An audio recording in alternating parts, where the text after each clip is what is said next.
ओम श्री सदगुरु परमात्मा ने नमः। सदगुरु के प्यारे बहनों एवं भाइयों, प्यारे भक्तों, हम लोगों ने सदगुरु कबीर साहब के बीजक, सदगुरु माँ के टीकाभास विवेक प्रकाश में बीजक टीका से पहले आलोक रामायणी के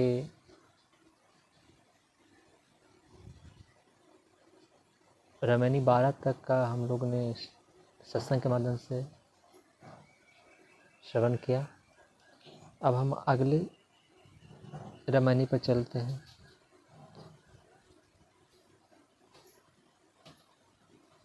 रामायणी 13। नहीं प्रतीत जो यह संसारा, दरब की चोट कठिन के मारा। सो तो सोखे जाय नुकाई, काहू के प्रतीत न आई। शब्दार्थ: प्रतीत विश्वास, दरब धन दौलत, सोखे शोषण करे नष्ट करे, नुकाई छिपाई नष्ट। भावार्थ: जो इस संसार के लोग हैं उन्हें सत्योपदेश पर विश्वास नहीं होता, क्योंकि द्रव्य चाहना की कठिन मार की चोट लगी है।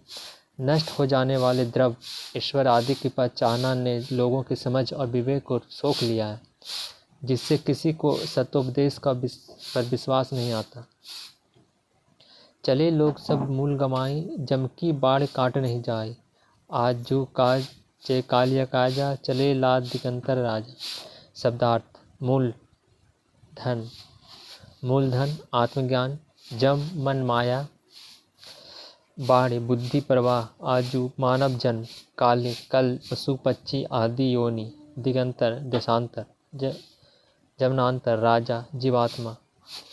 भावार्थ: सब सदगुरु कबीर साहब के इस पद का भावार्थ करते सदगुरु माँ कहते हैं, सब अविवेकी लोग मूलधन आत्मज्ञान को खोकर चले, क्योंकि उनसे यमराज तुल मन माया का प्रवाह काटा नहीं जा सका।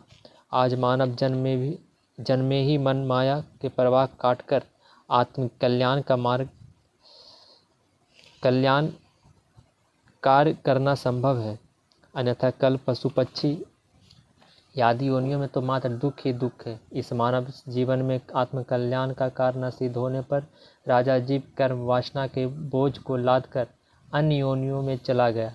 सहज विचारे मूल गमाए, लाभते हानि होय रे भाई। ओछी मति चंद्रमा गौ, अति त्रिकुटी संगम सामे बसी।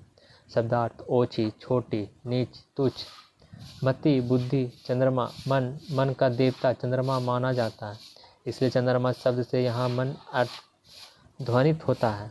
गौ इंद्रियां, अथई अस्त डूब, त्रिकुटी संगम, दोनों भावों के बीच, सामी स्वामी जीवात्मा। भावार्थ: सदगुरु कबीर साहब इस पद का भावार्थ करते हुए सदगुरु माँ कहते हैं, वासना तृष्णा आदि पाश्विक प्रवृत्तियों के सहज विचार में यज्ञ जीवों ने अपने मूलधन आत्म तत्व की पहचान को गवा दिया। इस तरह से भाई, मानव जीवन में आत्म कल्याण रूप लाभ के स्थान पर आवागमन दुख दुर्दशा की प्राप्ति रूप हानि हुई।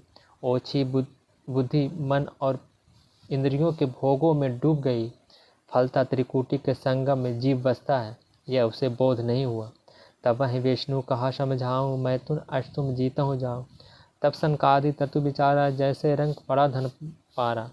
शब्दार्थ: मैं तुम अष्ट, पहला विपरीत शरीर को वासना की दृष्टि से देखना, दूसरा उसके बारे में सुनना, तीसरा उसकी बातें करना, चौथा मन में याद करना, पांचवा एकांत में वार्तालाप करना, छठा मिलने का दीर्घ संकल्प करना, सातवां मिलने का प्रयत्न करना, आठवां सत्संग करना।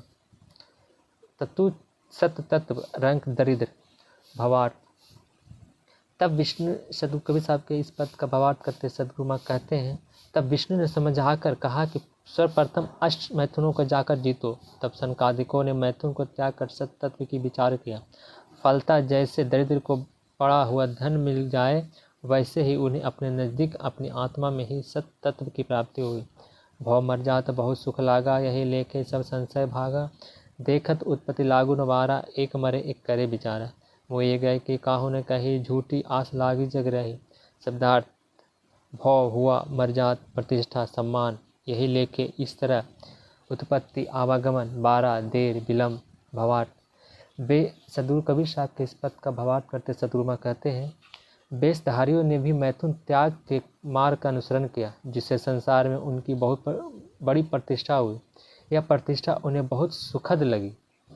इस तरह वे समझे कि उनका संपूर्ण देह निवृत्त हो गया, संदेह निवृत्त हो गया, परंतु बिना सत्य ज्ञान के भी आवागमन को देखें प्राप्त किए।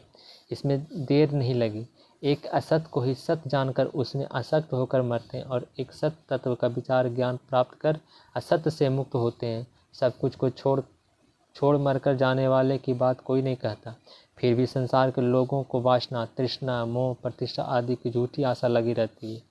विशेष में सदगुरुमा कहते हैं, मैथुनों एवं संसार की समस्त झूठी आशाओं अटकावों को त्याग कर सतात्मा का बोध प्राप्त करो एवं आत्मस्थित हो। साखी जरत जरत तैवाचिए काहे न करूँ गुहार, विष विषय के खाऊं रात दिवस मिल झार। शब्दार्थ गुहार पुकार भवार। हे जीवो, नाना योनियों के गर्भाग्नि एवं त्रय ताप से जलते जलते तुम बहुत दुख पाए हो। अब मानव शरीर में आकर तो मोक्ष का मार्ग प्रशस्त करो और ताप जलन से बचो। इसके लिए आत्मज्ञानी संतों एवं परमात्मा के शरणापन्न होकर उनकी पुकार क्यों नहीं करते। जिन विष को खाकर भोग चुके हो, उनकी इस वासना को रात दिन झाड़ो, नष्ट करो। विशेष में सदगुरुमा कहते हैं, भोगों एवं विषयों की वासनाएं बार बार विषयों में प्रेरित करेगी, पर विषयों में प्रवृत्त होकर वासनाओं को और अधिक दृढ़ मत करो। प्रत्युत विषयों में प्रवृत्त न होकर सत्संग, भजन, प्रार्थना, आत्मविचार आदि द्वारा वासनाओं का अहिर्निश छीन करो। रामायणी 14। बड़जो पापी आई गुमानी, पाखंड रूप चलो नर जानी, बामन रूप चलो वाले राजा, ब्राह्मण किन कवन को काजा। बामन ही सब कीने चोरी, बामन ही को लागल खोरी, बामन कीनो वेद पुराना, कैसु के मोई मानुष जाना।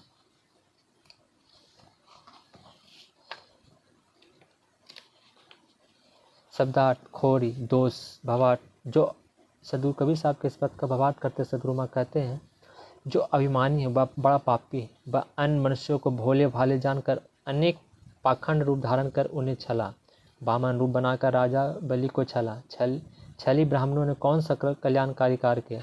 ब्राह्मणों ने ही शास्त्रों की कल्याणकारी बातों की चोरी कर छुपाकर अपने स्वार्थ सिद्धि में अनुकूल बातें रचकर शास्त्रों में डाली और उसे प्रचारित किया। अतः इसका दोष भी ब्राह्मणों को लगा।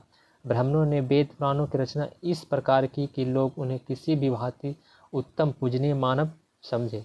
एक से ब्रह्मो पंथ चलाया, एक से हंस गोपाले गाया, एक से शंभु पंथ चलाया, एक से भूत प्रेत मन लाया। शब्दार्थ सदगुरु कबीर साहब के इस पद का भवार्थ करते सदगुरुमा कहते हैं, इन्हीं व्यवस्थावादी ब्राह्मणों ने किसी एक ग्रंथ से ब्रह्मा जी के को ईश्वर सिद्ध करने का पंथ चलाया, किसी एक पंथ से हंसावतार को, तो किसी ग्रंथ से श्री कृष्ण को परमात्मा रूप कहकर गाया, किसी एक ग्रंथ से शिव को परमात्मा कहकर शैव मार्ग चलाया, तो किसी एक ग्रंथ से भूत प्रेत की पूजा उपयोगी सिद्ध कर उसमें मन लगाने की बात कही। एक से पूजा जैन विचारा, एक से निमाज गुजारा, को कहां का हटाना माना, झूठा कसम कबीर न जाना। शब्दार्थ नेहरू झुक कर गुजारा सिद्ध किया, हटा रोक निवारण समझाना, कहा खसम स्वामी परमात्मा। भावार्थ सदगुरुमा कहते हैं, जैनी व्यवस्थावादियों ने अपने एक ग्रंथ से तीर्थंकरों की पूजा और जैन मत का विचार किया। मुसलमान व्यवस्थावादियों ने एक ग्रंथ से झुक झुक कर नमाज पढ़ना सिद्ध किया। कोई भी किसी विवेकशील का कहा नहीं माना, परंतु कबीर झूठे स्वामियों को परमात्मा नहीं मानते। विशेष में सदगुरुमा कहते हैं, जैनी और मुस्लिम व्यवस्थावादी भी ब्राह्मणों से अलग नहीं। इन लोगों ने भी सच्चे धर्म का गोपनीय कर अनेक उलुल जुलुल बातों को धर्म कहकर प्रचारित किया। तन मन भजू रहो मोरे भक्ता, सत कबीर सत्य है भक्ता, आपू देव आपू पाती, आपो कुल आपू है जाति। सर्वभूत संसार निवासी, आपू खसम आपू सुखवासी, कहित मोहि भैल जोगिचारी, काके आगे कहो पुकारी। शब्दार्थ भंजी भजन सर्वभूत सभी प्राणी। भावार्थ हे मेरे भक्तों, तन मन के द्वारा सत्य का भजन करते रहो। मुझ कबीर का सत्य अविनाशी चेतन आत्मा ही परमात्मा है, अतः मैं सत्य का ही भक्ता हूँ। हे सत्य आत्मदेव, आप ही देवता हैं तथा सर्वव्यापी होने का देव पर चढ़ाए जाने वाले फूल पत्ते भी आप ही हैं। सभी कुल जाति के प्रकाशक, सार तत्व आप ही हैं। अतः आप ही कुल और आप ही जाति हैं। संसार के सभी प्राणियों में आप ही निवास कर उनमें चेतनता प्रदान करते हैं। आप ही स्वामी हैं, आप ही में संपूर्ण सुखों का वास है। सदगुरु कबीर साहब कहते हैं, मुझे इन बातों को कहते हुए 4 युग बीत गए, अब किसके आगे पुकार कर कहूँ साखी। साची कोई न माने झूठी के संग जाए, झूठा मिला रहा अहमक खेया खाए। शब्दार्थ अहमक अज्ञानी, मूर्ख, खेया धूल। बाबा सदगुरु कबीर साहब के इस पद का भावार्थ करते सदगुरु माँ कहते हैं, सत्य अविनाशी चेतन तत्व को कोई नहीं मानता। झूठी मान्यताओं के पीछे सभी लोग चले जा रहे हैं। झूठे लोग झूठों से मिलकर रहते हैं। झूठी मान्यताओं में असक्त लोगों से ही प्रेम करते हैं। सत्य ज्ञानी संतों के शरणापन नहीं होते, फलतः अंत में अज्ञानी धूल फाकते हैं। जय श्री सदगुरु। आज सावन का प्रथम दिन 2025 का